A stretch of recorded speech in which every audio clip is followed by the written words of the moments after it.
Morning. Thank y'all for being here. Last week of in-person classes, how do y'all feel about that? Sad. It's weird, isn't it? Like, I still feel weird, like, sending emails and being like, all right, I'm not going to see y'all after Thanksgiving. I don't know. It just seems strange. How are classes finishing up? Good, bad, ugly? All of the above. All the above. Did everyone get my email last week? I think I sent it Thursday after class, kind of giving y'all the update here. Yeah, so if you haven't read through it, make sure that you do and look back at the syllabus. I've just kind of spread some things out for y'all so that we are not piling everything being done on Friday. So we're going to wrap up our conversation about culture and leadership today. We'll talk about gender and leadership in that chapter on Thursday. And then you'll have a quiz open, but it's not going to be due until December 1. So you've got over the whole Thanksgiving break to take that quiz. That'll be about culture and gender. Then over the break, instead of us like pushing these things in this week, I'm going to record 2 mini lectures for y'all to watch over the break that talk about adaptive leadership and systems thinking. So there will be a quiz associated with those 2 things that'll be due on the 1st as well. The reason we're doing that is so that when we meet virtually on the 1st, all we have to focus on is review for exam 3. So I already have that in the module for y'all this week, so you can get started on it. But that'll be my goal. It's just when we meet virtually on that Tuesday, talk about exam 3, and then you'll have exam 3 on that Thursday.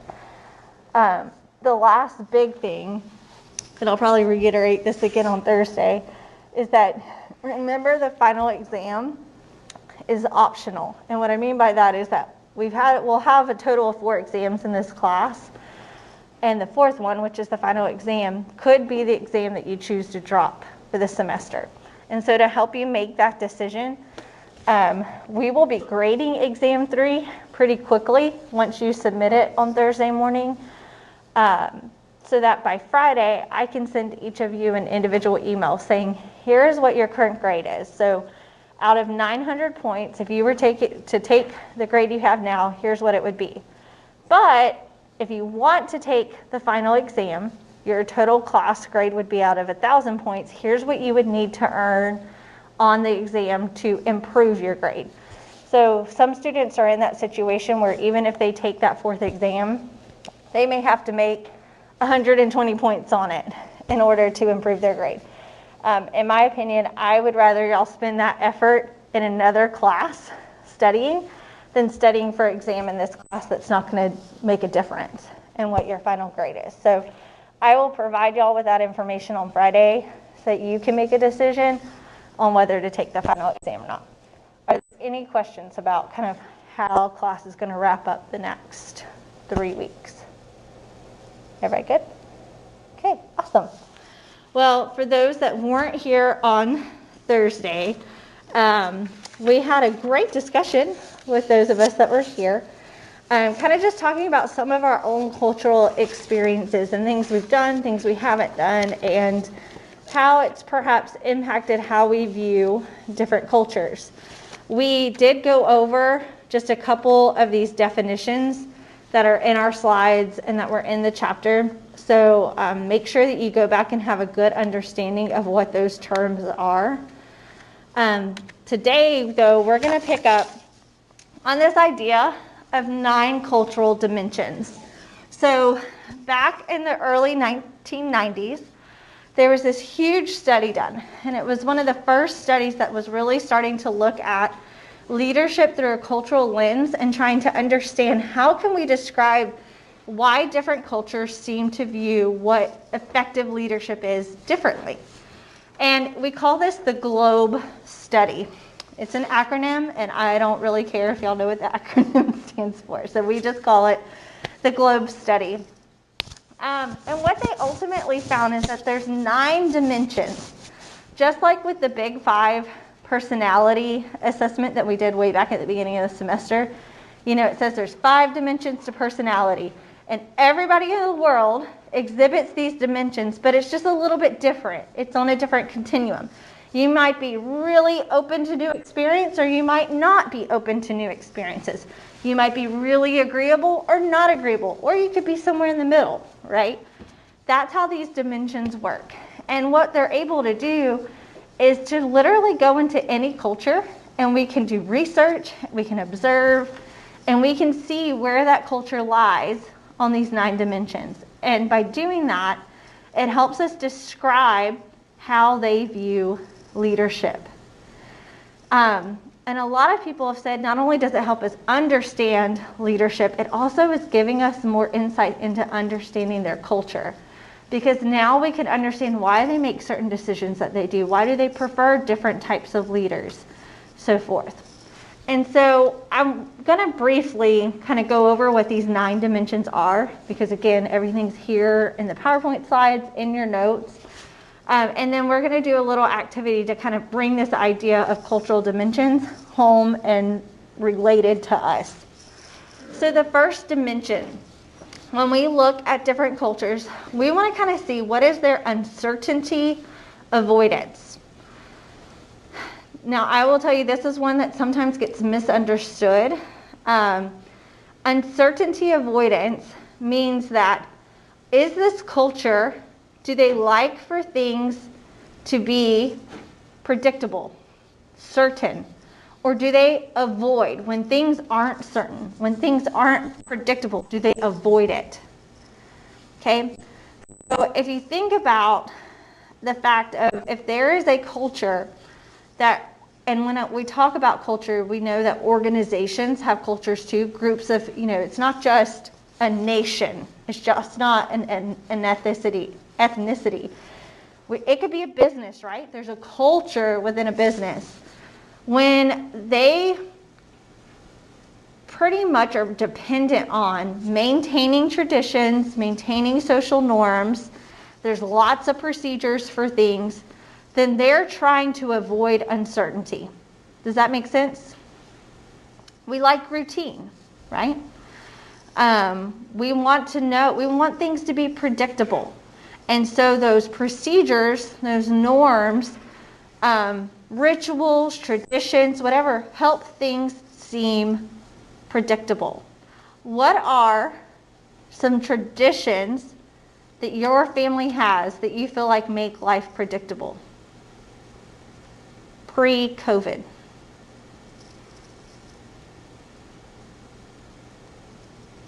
What about when it comes to Thanksgiving? Anybody have a predictable norm with your family's culture that happens every Thanksgiving? Erin, what's yours? So my family, like when all my relatives were still alive, we actually used to go down to Florida and visit my granddad and have a big celebration and go to St. Augustine the next day. And now that I'm married, we go to my husband's family's thing on Thanksgiving and then spend time with my parents the next day. Okay, great example. What's another norm that y'all have, something that's predictable relative to the Thanksgiving holiday?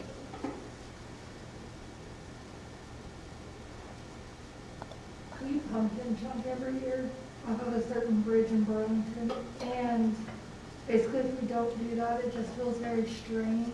And so we'll just push it to Christmas if we don't. But you know it's going to happen. Yes. Yes. So with things obviously being shaken up with COVID, have any of your family traditions around Thanksgiving changed? How's that feel?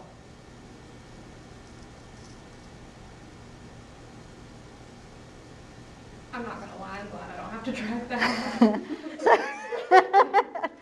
So in some aspects, maybe it's a good thing, but how many of y'all are like, this sucks? Anybody feel that way? Yeah, like my family normally gets together, and I'm talking about all my family, like up to my, how many of y'all know like your 5th cousins? Anybody? I do. My whole family in Alabama gets together every Thanksgiving at our like old family farm.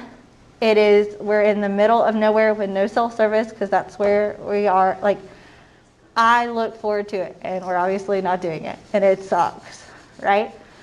Part of the reason some of those things are troublesome is that our culture as a whole, we don't necessarily avoid uncertainty. We kind of, as a culture, the United States, we tend to be in the middle when it comes to this particular dimension. But we like for things to kind of be predictable, right? Other cultures, on the other hand, are used to change, or they kind of embrace change a little bit better.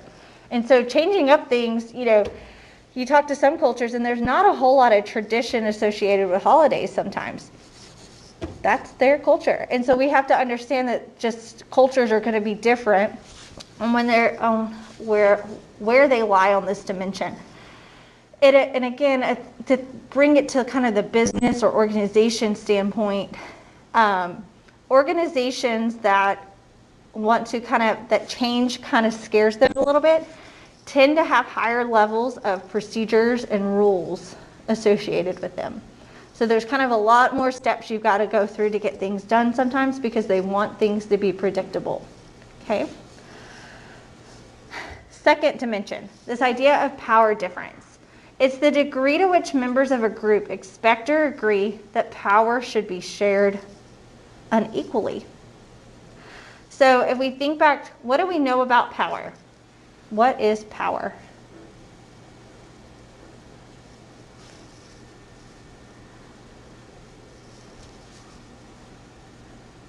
What is power? What's the one word we use to describe power?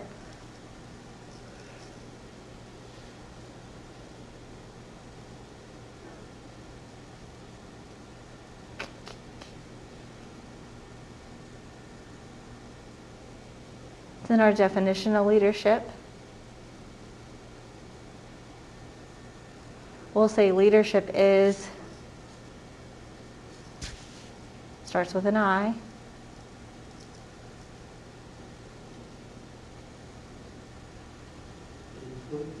Influence, thank you, yes. So power is all about influence. And so we go to different cultures and we look at how close are they going to let people be to having that influence over others, or how far away are they going to keep that amount of influence from others. So think about our power bases. Could there be certain power bases that certain cultures prefer? We think back to those 5 power bases. We have legitimate, expert, reward, referent, and coercive power. All ways that we can influence or get people to do what we want given what's available, right? So how would y'all describe maybe our culture? Are there any of these particular power bases that you think our culture as a country, so we're looking at the country level, what might we prefer?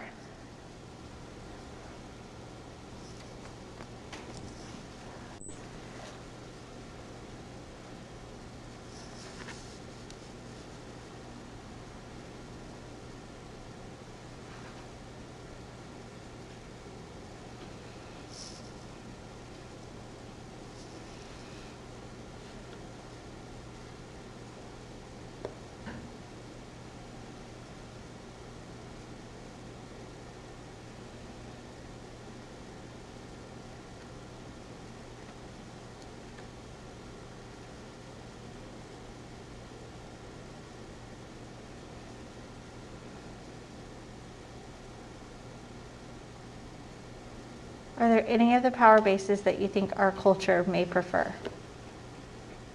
Which one seems to be the most influential?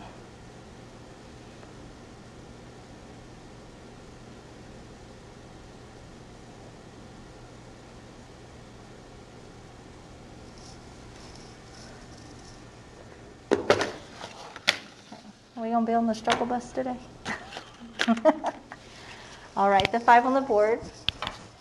Y'all tell me, which one do you think our culture might prefer more? We've got referent, reward, expert, legitimate, and coercive. in our culture, how do we typically try to influence people?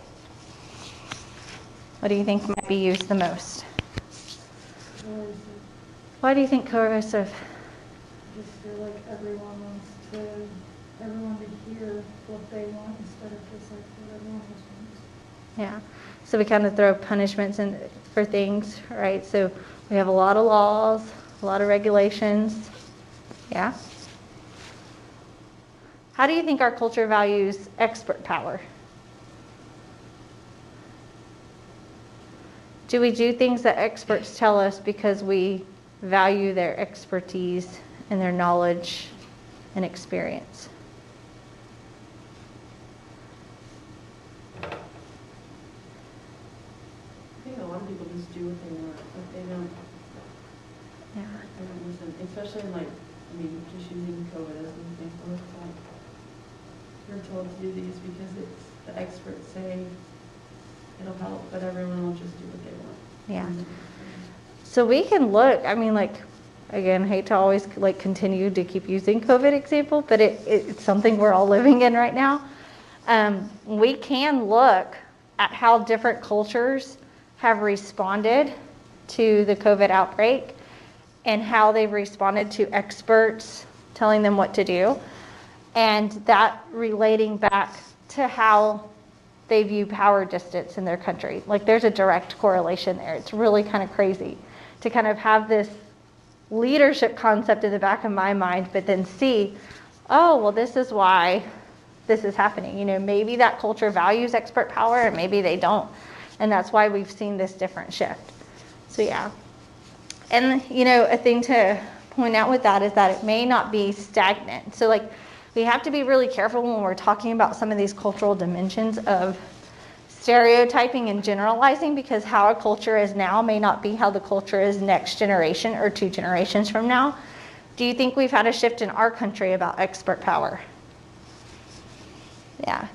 And we've seen a shift with that as a whole, and I think we've talked about it in this class a little bit with just access to information, right? The more access we have individually, the less need we feel to rely on expert individuals. But then sometimes there's too much information out there, right? And if we don't know how to critically weigh it, sometimes maybe we get false information.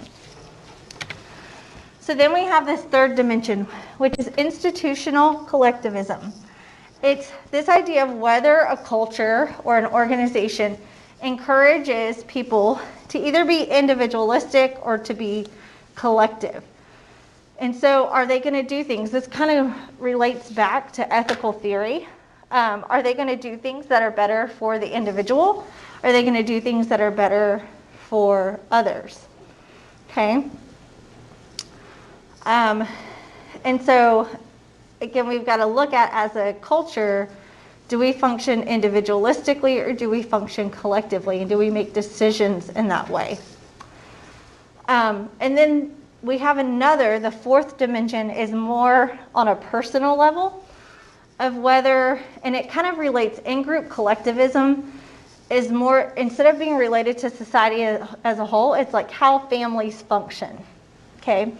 And so within certain cultures, the degree to which people express pride, loyalty, and cohesiveness in their organizations or their families.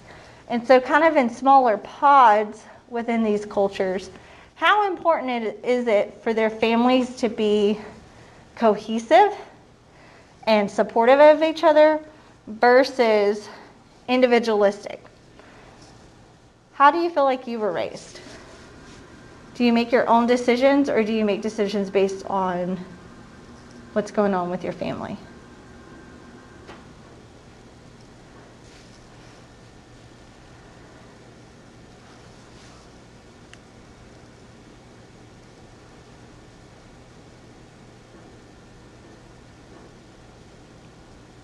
What do y'all think?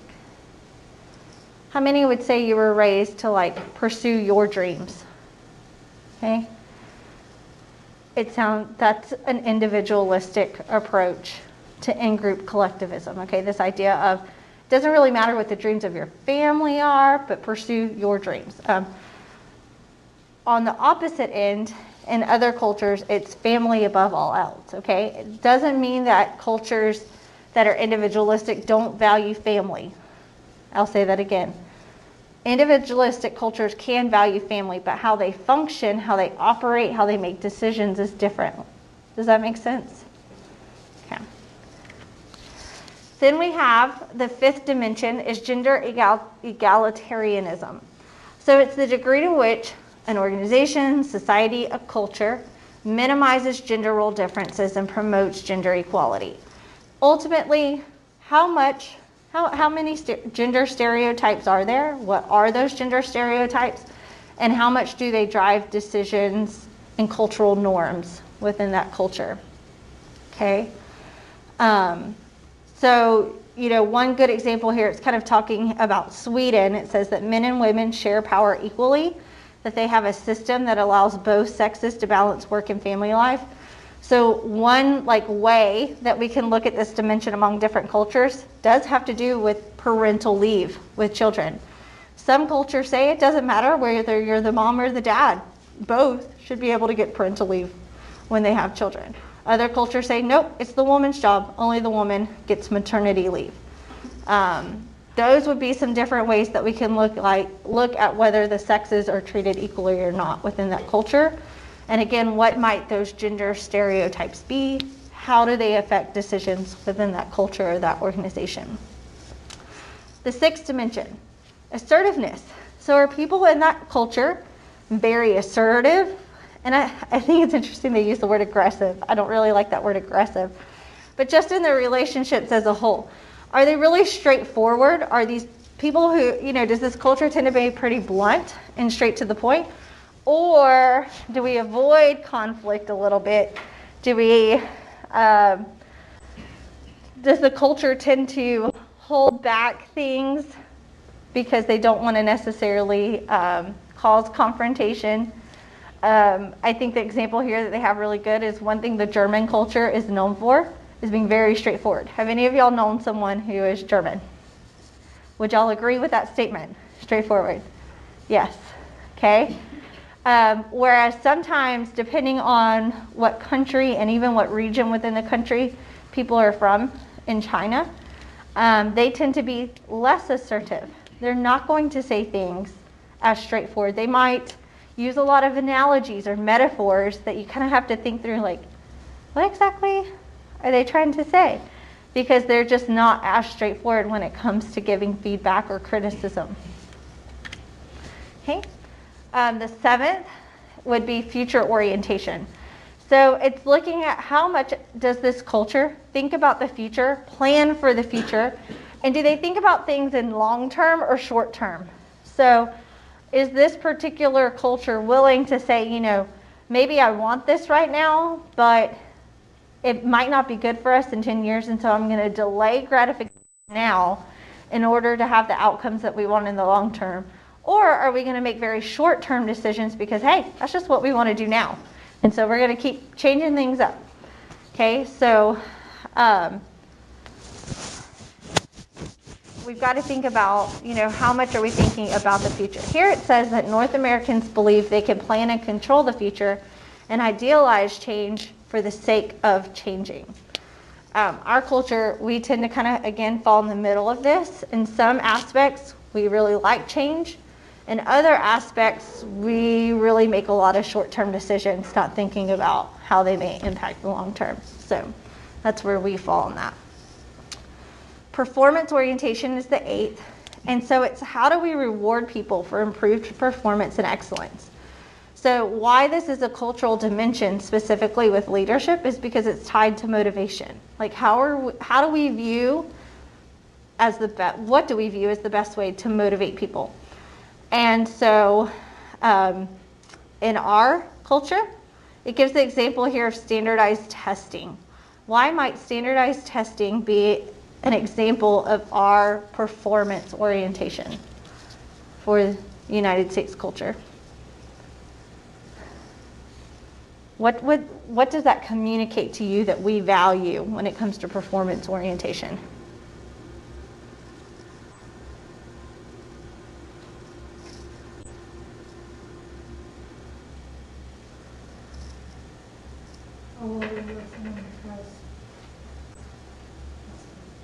how well someone tests. So we value outcomes. We value measurable outcomes, right? We want to have standardized things that we can say people are meeting this requirement or not. How do y'all feel about standardized testing? What's been y'all's experience with it? Does it work? Not work? I feel like it adds a lot of extra stress to the teachers and students instead of we're just memorizing stuff and not learning anything. Yeah. So there are some cultures that in their education system, they don't do standardized testing, but they have more of a growth process of how they assess learning, and they assess learning as a process rather than an outcome. And so education is one good way that we can look at differences among cultures and their performance orientation. How might this work itself out in a business standpoint? How in our culture do we tend to reward people in businesses? Kind of the same approach as standardized testing. What do we do? Annual reviews, right? I actually just got an email last week about our annual review for 2020 as faculty members. And guess what we're given? A form with metrics that we have to fill out and check off what we've done. And we are compared to our peers. It's just like another form of standardized testing. It's really crazy, but it's in, again, it's not just in education, it's in how we approach businesses. We don't really approach, our performance orientation doesn't tend to be from that growth aspect. Unfortunately, we tend to rely on objective, measurable data. And then our last one is humane orientation. And so how much does this culture or this organization encourage and reward people for just being good people?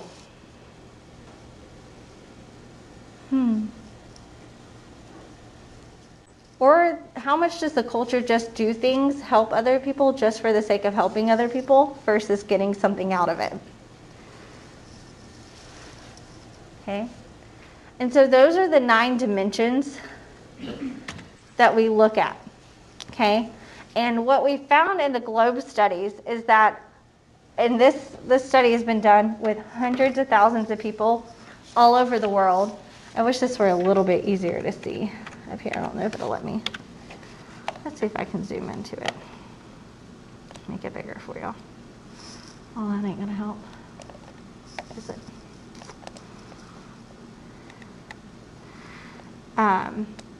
They're kind of able to cluster different cultures together that are similar.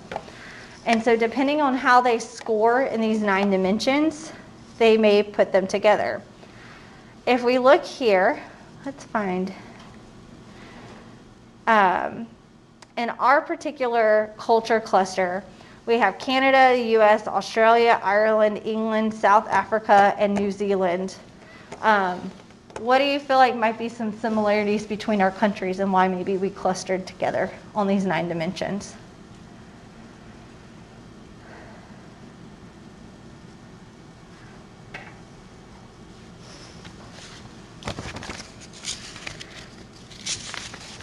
Any just like historical context that would maybe make that make a little bit more sense?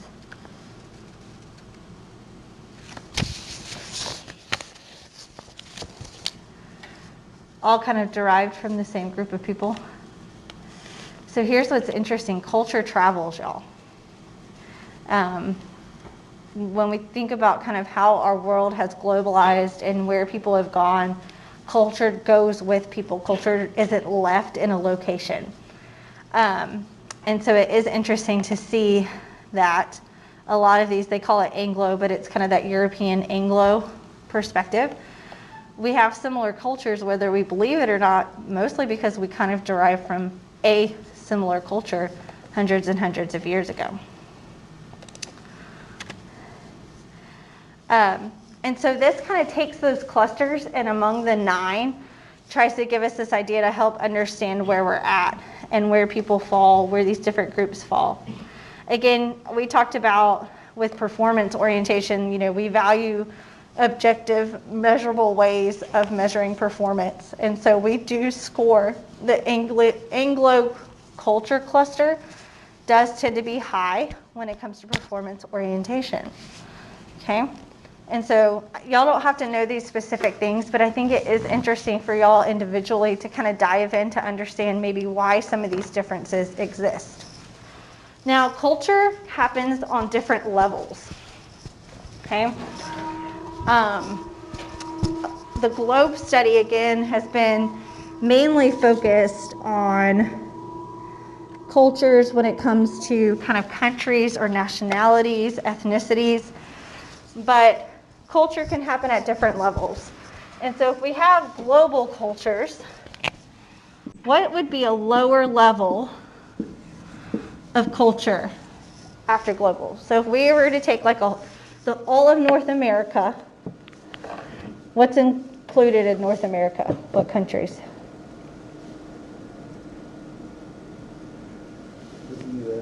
The U.S., Canada, Mexico, and usually Central America. So Central America is not its own continent, so we usually include those countries as well, right? So global, we might say, would be all of a continent. Then what can we do to get down a little bit more specifically to look at differences? Are there differences in culture within that global North American continent? Differences between countries, right?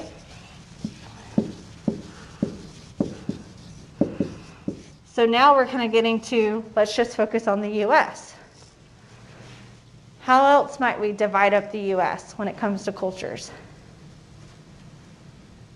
Or are we all the same culture in the United States? No. What are some ways we differentiate? By states. I would even say before we get to states, we get to regions, right? So we tend to talk about things, well, this happens in the South, this happens in the North, this happens in the Midwest, this happens in the West, right? So we lump states together, and then we get to states. Are there different cultures within states? How so? We kind of go with the regions again, with the areas.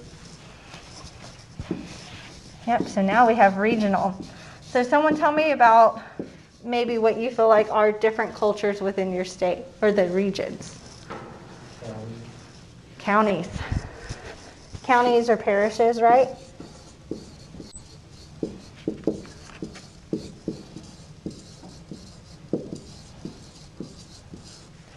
Could we go any further than that?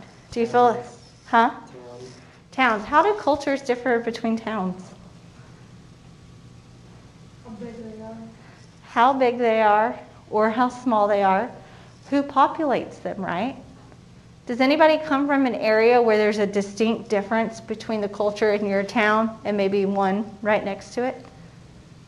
What would be the difference for you, Erin? So I guess like I'm from like a very small town, kind of it's like near-ish Nashville, but not totally near Nashville. And it's very rural, like typical rural American town. But then just like not too far away, I'd say like 30 minutes to Franklin, which is like America's town. It's so cute, but it's like really expensive to live there. Everyone who lives there is from California and rich and moved there and like has mansions. And it's a very interesting to see the difference between like my town where people aren't necessarily rich or anything, but it's just rural town, and then these like multi-million-dollar houses. Mm-hmm. Very big differences. Where I grew up in Florida, in Central Florida, very multi-ethnic, but there was a distinct difference just between like where different immigrant populations ended up living. And so we would have one town that was largely Puerto Rican. The next town to it, though, might be largely Cuban. The next town to it might be largely Colombian. Like you could tell distinct differences based on the restaurants that were there, the types of businesses that were there. And it was just kind of where families ended up living.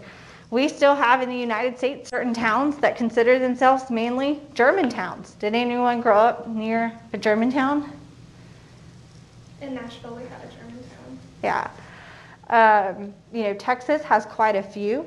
A lot of people of German descent immigrated and ended up living in Texas, and so there's places to go there that, again, you go back and it's like even in the architecture of the buildings, you can see those particular cultures come out. And so what I want us to do as a class is I want you to kind of analyze your hometown and where you feel like your hometown falls on these dimensions of culture, okay? The assessment is going to use words like society, and when you read the questions, just replace that word society with town. Because again, I don't want y'all to be thinking big picture. I don't want y'all to be thinking about what's the culture of the United States, what's the culture of Oklahoma. No, your hometown, okay? And we're going to kind of walk through this together as a class. Again. So the first thing we're going to look at is we're going to look at where does your town fall when it comes to uncertainty avoidance. So in your town, is orderliness and consistency stressed, even at the expense of experimentation and innovation? Does your town thrive on traditions? Right? Like I grew up in a hometown that we had all kinds of festivals for every season, holiday, whatever, and by golly, you better have them, okay? Or does the kind of change what they do from year to year? Do people that live in the town tend to thrive on traditions? And again, kind of this idea of we know what to predict every year, or are people pretty flexible? Okay. For question 2 in your town, are town requirements and instructions spelled out in detail so citizens know what they're expected to do? Again, when decisions are made, when people serve on city council, when you're involved in a volunteer group in town, are there a lot of requirements and instructions, or do people kind of have the freedom to do what they want? Okay. Now for power distance. For question 1 under power distance, in your town, followers, or we would say citizens, people in your town, they're expected to question their leaders when they're in disagreement. If you're like, yep, you would circle 1. Or are they required to obey their leaders without question? That would be 7. Your town may fall, or your town's culture may fall somewhere there in the middle. But as a whole, do people in your town, do they tend to question leaders, or do they tend to kind of just go along with what they say? Like, mayor made this decision.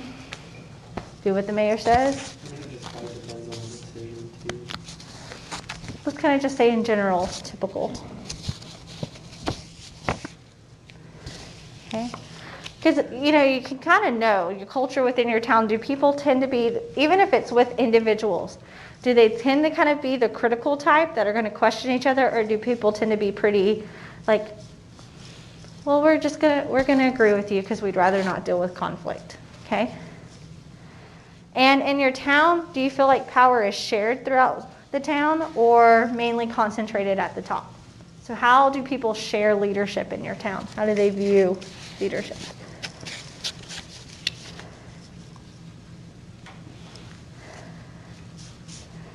Institutional collectivism, okay? In your town, do leaders encourage group loyalty even if individual goals suffer?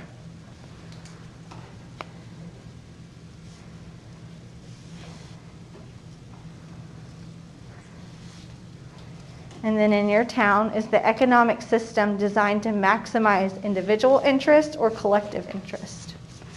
How are businesses set up? How do people run their business?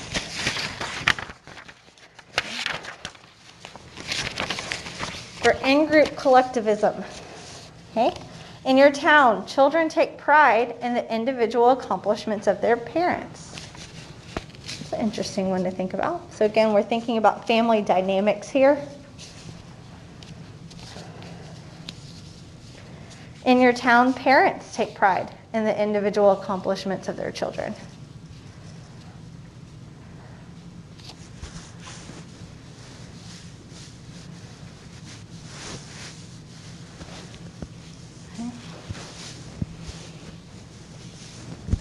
For gender egalitarianism, this first question, let's reword it a little bit here. In your town, who tends to get more of a higher education, girls or boys?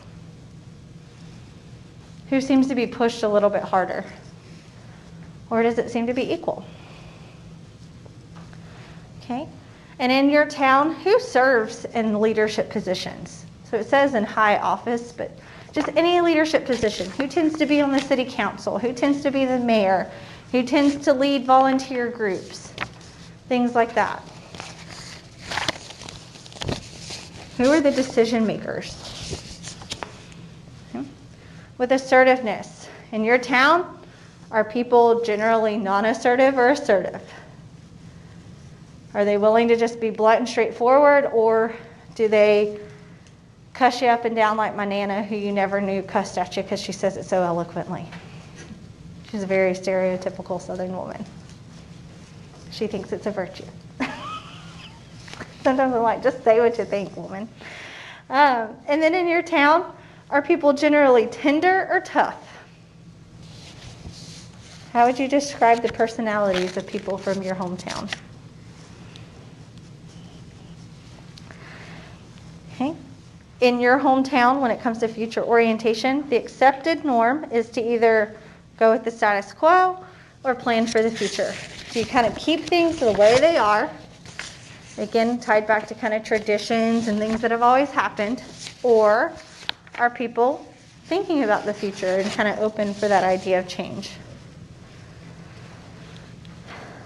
And then in your hometown, do people place more emphasis on solving current problems or planning for the future?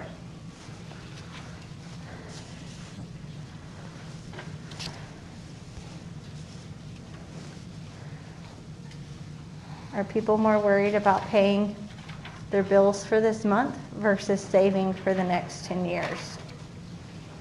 But, that's kind of what that's an analogy for that question. Performance orientation. In your town, students are encouraged to strive for continuously improved performance. Is there just kind of this expectation that you've always got to be doing better and getting better? And in your town, are people rewarded for excellent performance? When people do a good job, is there a way to show them that? And then on the humane orientation side, in your town, people are generally not at all concerned about others or very concerned about others. And in your town, people are generally not at all sensitive to others or very sensitive towards others.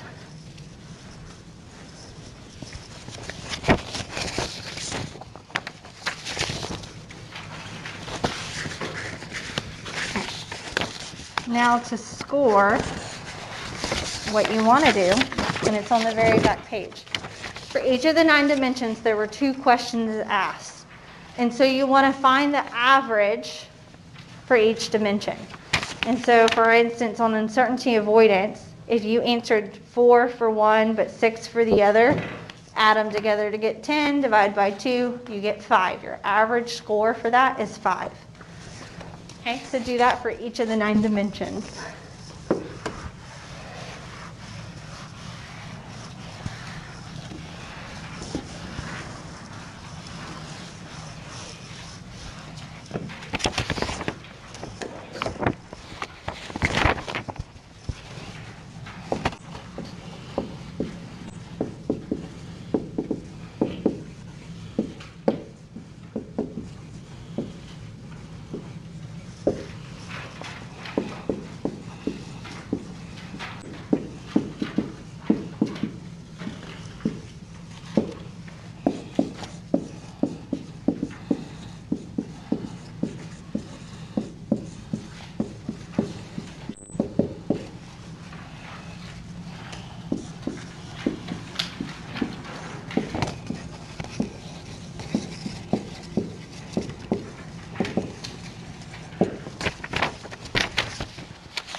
So when it comes to uncertainty avoidance, what were some of the averages that you had, your mean score for your hometown?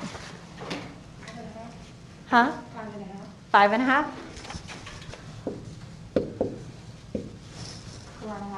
4.5. 4.5? 6? 5? Anyone have higher than 6? Anyone have lower than 4.5? 4? Okay. So kind of as a class, our high 6, low 4. If we look on that scoring sheet, it gives us the mean averages for the cultural clusters. And again, our country, United States, we're part of the AGLE. And so for uncertainty avoidance as a cultural cluster, our mean score is a 4.42. Our class, we're a little bit higher than that.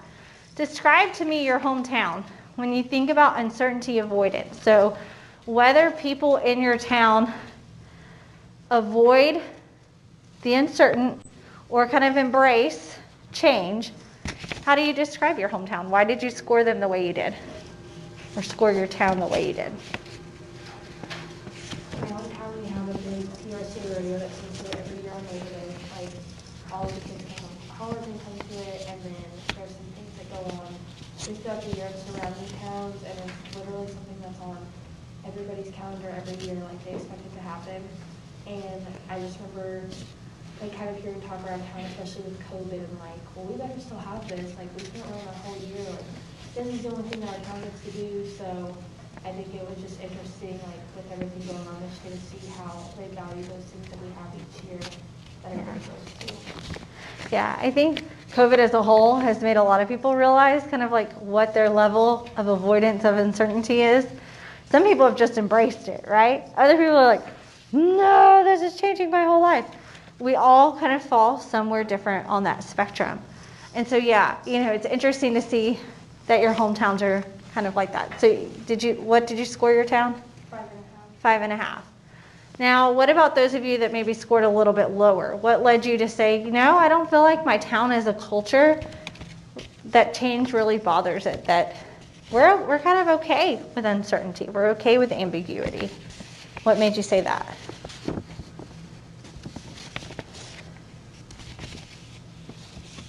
Well, my town's really small. I mean, like, it's very, very small where I come from. So, like, it's so small that, like, we don't have much going on. So if things don't happen, it's like, it's just not going to happen. Like, there's a couple things where it's like, these things need to happen for sure. Like, we have, like, a little Christmas parade kind of thing. Like, that has to happen every year. But, like, generally speaking, like, softball gets canceled one night, it's really not that big of a deal. People just kind of go with the flow. Yeah. What implications might avoidance of uncertainty have for leadership and maybe the type of leaders that a culture elects or chooses to put into power? If a culture says, if they're high on this uncertainty avoidance, that they're like, we don't want there to be a whole lot of things that aren't predictable for us, what type of leadership do you think they're going to gravitate more towards? What provides predictable leadership? Authoritarian or democratic?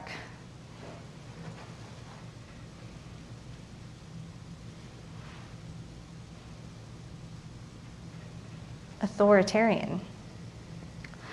And so we can look, again, the implications that these cultural dimensions have for leadership is that, if a culture as a whole says, we want things to be predictable, we don't want there to be a whole lot of change or things that we don't know are going to happen, putting an authoritarian type leader in place provides that consistency, right? Provides one person making the decisions. Why might democratic type leadership fall more on the other end of saying, we're okay with uncertainty? What does democratic leadership open up cultures to?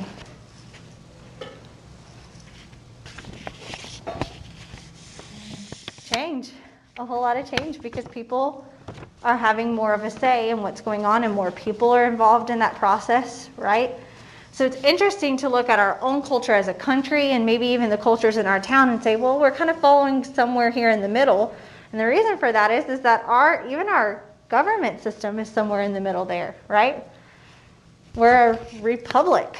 We're not a democracy, right? So we have a little bit of both. And so it's interesting to kind of see those things correlate to each other. Power distance. How did y'all score your town when it came to power distance? Who's allowed to be involved in decision making and influencing? 2.5. Anybody have lower than 2.5? No? Okay, what else did y'all score? 3.5?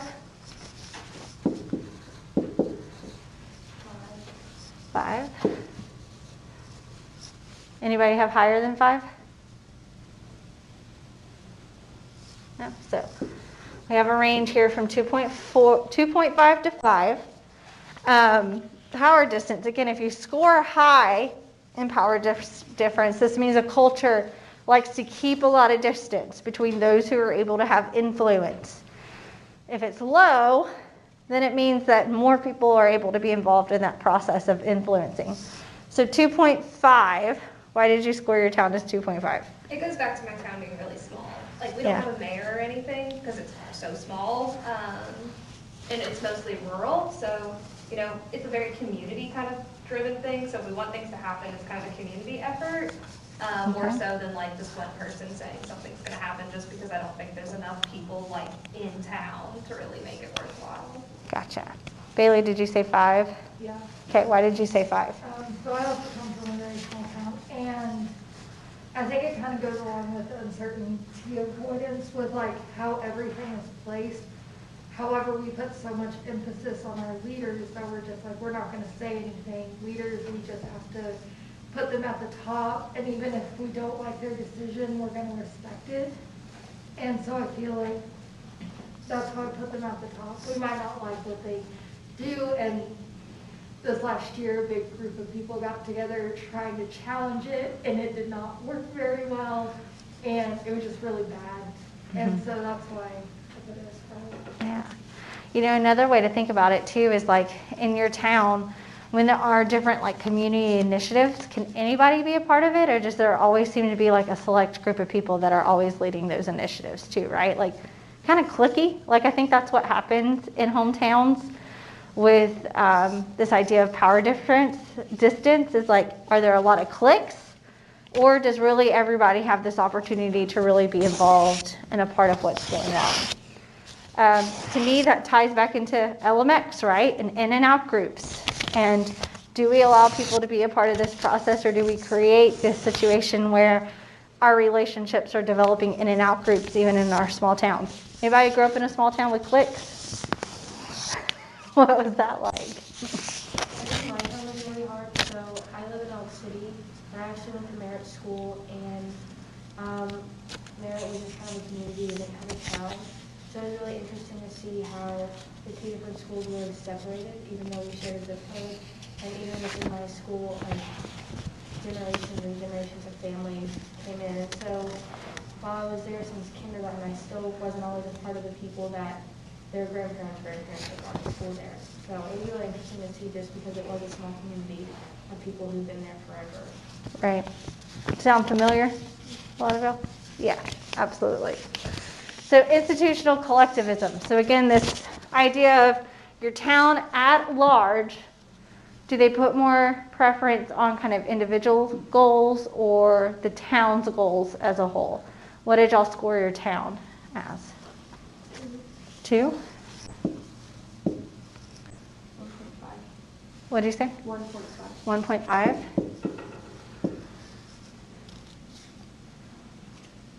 Anybody have higher than 2? I have 6. A 6? Anybody higher than 6? 6.5. 6.5. Okay. Anybody lower than 1.5? No.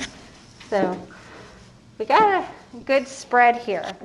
So looking back at this, so this idea of group loyalty over individual goals, or economic systems designed to maximize individual interest or collective interest.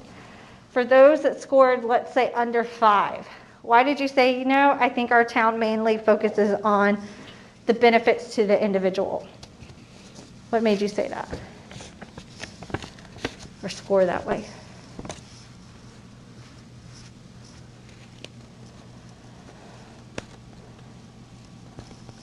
Well, I come from a really big town, which is, I guess, polar opposite of a lot of, like you guys have said. And I feel like my town as a whole kind of focuses more like individually because there's less camaraderie, because there is so many people in one area, if that makes sense. Yeah. Everyone's in their own lane. Yeah. So like, yeah, to some extent, I guess we care about like the community as a whole, but like there's just not a lot of like overlap with some of the people in town. So. Yeah, that's a really good example. So on the opposite side of that, those of you that scored 6.5, why did you say my town as a whole? I think we have a higher concern for the town as a group versus individuals. We're an oil field town. Our entire economy depends on oil field, and so with the booms and the crashes, we kind of have to stick together because it affects everybody, even businesses like restaurants. We have a lot of family-owned restaurants, so a lot of the decisions we made as far as like if we want to put something in for the city to enjoy, it goes to the benefit of, well, should we raise these taxes, or is this going to benefit the businesses in town right now? So I think that goes a lot of what our economy is and how it affects everybody in our town and the decisions we make. Yes, I think that's a really good point. It's interesting. Do any of y'all have friends that are from a different culture than you, and maybe an Asian culture? Maybe. How is Asian culture different from our culture when it comes to this idea of institutional collectivism? And what would you say, Erin? It's much more collectivist. I mean, it's very like, you do things for society, not for yourself. Like, which Yeah. we've seen a lot of kind of the COVID response too. It's like they just do what they have to do for everybody to be safe, whereas it's like a lot more of an individual issue in the United States, Yeah. for example. Yeah, and so I think that's a good example too of this idea of just, as a whole of our culture, do we tend, and again, it's not, I wouldn't even say it's a whole as our culture, because I think too it differs on where you grew up, but do you know your neighbors, right? That was one thing that moving here, I've never lived in a town and in a neighborhood until we've lived here. And the first 2 months that we lived in Stillwater, it freaked me out because everybody has fenced backyards, and we would drive, we'd get home, everybody shuts their garage door, and we'd be in the backyard with our kid playing, and you could hear other kids playing, but everybody's in their own backyard doing their own thing. And I'm just like, we're gonna start playing in the front yard. We're gonna start putting our garage door up, right? Just different cultures, right? Those are little things that can kind of give us a snippet of maybe what our town culture or regional culture it may be. I have a friend that she's from an area of China that's really close to Tibet, and she talks about that a lot of just the difference and even her culture of being able to you just go to somebody's house. You don't have to invite yourself over. You don't have to have an invitation. You're just kind of used to people always in and out of everybody's homes. And she said that's been a really hard thing for her to adjust here too, is this idea of getting kids together to play, that you've got to plan a play date 2 weeks in advance. She's like, why can't we just randomly on a Tuesday afternoon say, hey, I'm bringing my kids over to play or whatever. It's just cultural differences, right? And this idea of individual versus collective. In-group collectivism, so looking more kind of at the family side of things. What were some of the scores y'all had for your hometowns there? A 7? 7? Anybody have higher than a 7? Well, the 7's the highest, just kidding. What about lower than a 5? A 4? Okay. Anybody lower than 4? Do you mind sharing why you scored 4 for your town? As children, no one really takes pride in their parents' work, but you don't hear much about what people, in school and stuff. I never heard much about what people's parents did. But then Facebook, for example, you're always seeing parents posting about their kid getting an A on their test, or they went snow queen in the parade. Like, just, Yeah. My kid made it on the honor roll. Whose Yeah. parents had that bumper sticker? yeah. My parents did it. My parents did not like. My mom was always like, I'm never gonna be that parent, so she wasn't. Right? I mean, like that would, kind of bring that up about like parents posting things on Facebook now. That's like, I feel like the modern version of the bumper sticker on the car, right? Or now, how many people's parents had like the signs that you put in the yards of like, my kid's a senior this year, or I don't know. I've seen a lot of those around town here, and that has been something that was new to me too, that I didn't grow up with. If my parents would put something in their yard, no one would see it because we live out in the middle of BFD and our last neighbor died. So. Oh. So our neighbor on the left died, and the other one got convicted of drugs. So he's in jail. Where are you from? I'm Southie. Okay. When it comes to gender egalitarianism, how did y'all score? 4.5? 3. Anyone lower than a 3? Higher than 4.5? Okay. Talk to me about why you scored the way you did. There. So we're kind of middle ground again. I would say that men are more likely to serve in a position in high office in my town. I think that's pretty equal split down the school right in the middle. And as far as like what girls and boys are more encouraged to do, well, girls are usually more likely to go get an education. We have a lot of students go to like technical school, and that's highly encouraged at both of the high schools in my hometown. And so I see that it's really encouraged both ways, or even with going to the military. We don't have a lot of students who don't just keep going. Like they either go to technical school and graduate, or they go to college and the military. So I think it's a pretty even split. It just kind of depends, I guess, each year what Yeah. the classes are like. Yeah, so I think that's a good thing to point out there. A lot of times, and this is just something to think about when you hear it used, when people talk about higher education, they tend to assume four-year college, but when we use that term, higher education, that includes all the things. Four-year universities, technical schools, community college, trade schools, what have you. That just means getting an education beyond K-12 education. So that's a really good point. Yeah, I think back in my hometown, there was encouragement for both regardless of what people decided to do, but to just do something more beyond their high school diploma. Something interesting in my hometown that I noticed, especially as I've gotten older, is a lot of the guys that I went to high school with, especially in the ag program, didn't go to college. They went back to the family farm, and a lot of the girls instead were encouraged to go on and get like degrees. I thought just Yeah, sort of interesting. there has been a shift demographically, which is interesting. It's kind of the same for us. I mean, more or less, so like the guys go out of school and then they go to work at J&I or Mid-America Steel, or they go to the 2 or 3 trailer companies that's right around us, WW and stuff like that. Whereas there's not very many like office jobs and that kind of, like I'm not like splitting the water there trying to say that women go to office jobs, but I mean, for the most part, they either have to go to a surrounding town to get a job like that, either Choctaw casinos or something like that, whereas, so most women do go to some sort of higher education. Yeah, well, that's a good opportunity. That's a good point too about like what are the opportunities provided, even job-wise, and is there a gender role? There's an interesting study that an ag ed professor on the East Coast just got done doing that was looking at like gender stereotypes with jobs, and especially jobs in agriculture. Y'all might be interested to look at it. It's pretty interesting. I can post it in Campus if you're like, oh, I might want to just see, does this relate to maybe some of the stereotypes that I saw growing up or saw in my hometown? It's pretty interesting things to look at. Assertiveness. How did you score your town when it came to assertiveness? Are people blunt? Or is everybody just kind with a smile on their face? And then they cuss you behind your back? No. Yeah, so it's definitely that. I think it just depends on the person there. I'm kind of a middle ground there. So what did you score your Four. 4? I had a 7. Had what? A 7.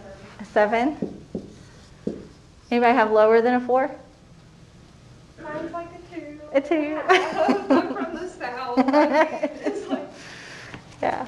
So why did you score 7 for your We're town? an oil field town. You're not gonna have, I mean, a lot of business owners, a lot of men that, I mean, I just don't think that oil field guys are the kind that are just gonna sit behind. I mean, one example I think of is we've had an issue with our city manager, and there was not any shortness of people letting them know like how they felt about it.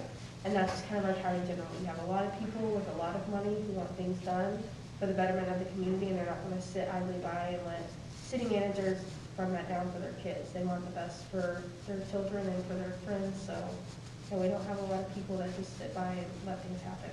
Yeah. I think that's a really good example of kind of being highly assertive. And then on the bottom end, I'm from the 2. south. You don't want, it's so small. You don't want to step on people's toes. You have to be nice. Like, you're always told, like, no matter what, you always have to be respectful. But it's like, especially to people older than you. So it's just a lot of dancing around issues and, oh, this person's has been here forever and owns this many cows, so we can't, step Yeah. on their toes and all that kind of stuff. So.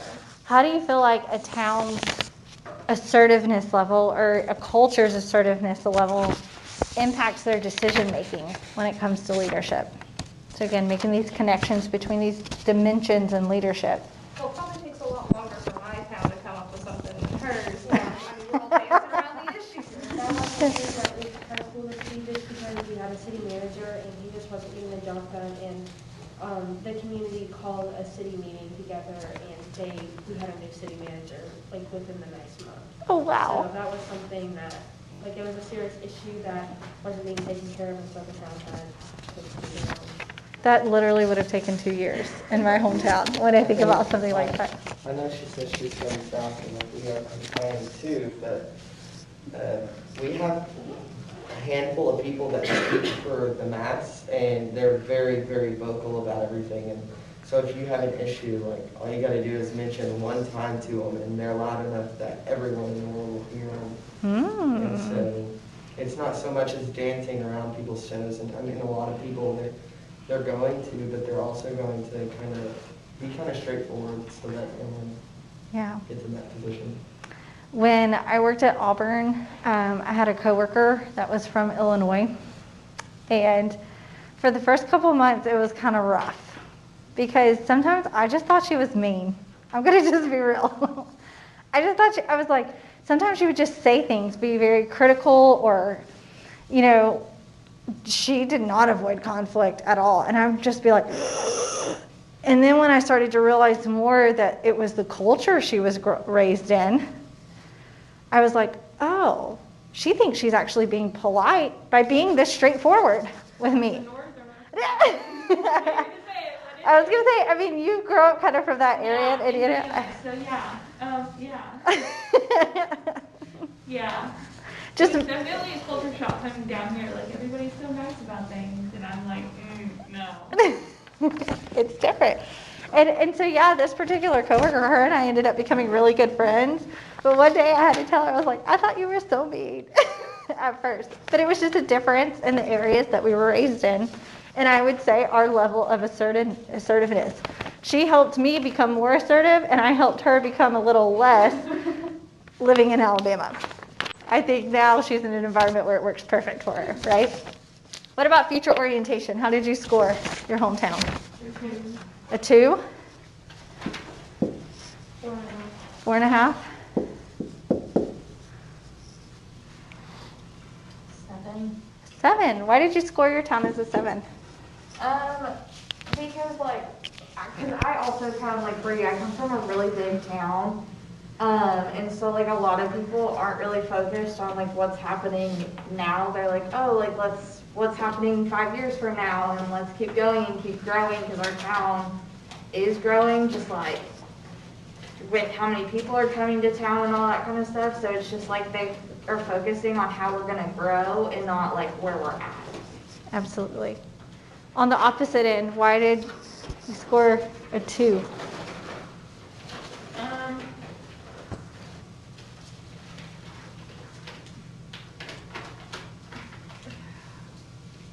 Northerners. They really are very, and I come from a very, very small town, kind of like a lot of people, but like, they don't want to do things for the future. Like, they're very, we're set in stone. I don't care if like the future is going to change. Like, we're going to keep to this and like not change at all. Yeah. So it's interesting, you know, we don't have time to go through the next 2, we're at the end of class, but it's interesting to look at these dimensions and to say, you know, not only can we look at us globally and look at different cultures, but I think it helps us to process even the differences that exist, maybe even within our towns, right? Like we can get down to a very micro level with it. But it has implications for us in leadership because we've got to realize we have different people working for us, right? The odds of people staying where they grew up, it doesn't matter if they move from a big town to a small town or a small town to a big town. People are just shifting as a whole, right? And so we're going to have, even within our own state, different cultures working together. Within our country, different cultures working together.